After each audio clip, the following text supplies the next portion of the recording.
Bakit sila galit sa'yo? Nagtataka ka ba kung bakit may mga taong mas angat sa'yo, mas malaki ang narating, mas maraming pera, o mas sikat sila, pero ikaw pa rin ang pinag-iinitan nila? Yung pakiramdam na kahit maliit ka pa lang sa paningin nila, parang takot na takot silang makita kang umasenso.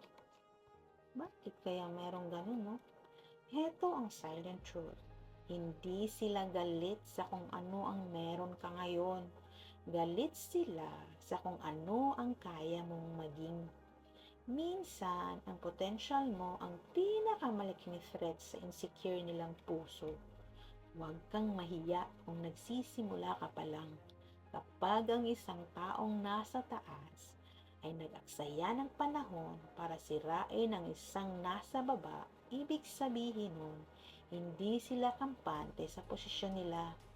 Nakikita nila sa iyo yung apoy at sipag na matagal na nilang nawala.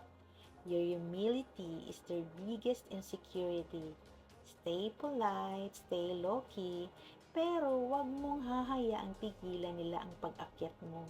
Ang pabor ni Lord ay hindi nakadepende sa level mo sa mundo, kundi sa katapatan ng puso mo. Challenge for today, huwag mong patulan ang pang-aapi nila. Gamitin mo yung energy na yon para mas lalong pagbutihin ang ginagawa mo. Hayaan mong ang asenso mo ang maging resibo ng sipag mo.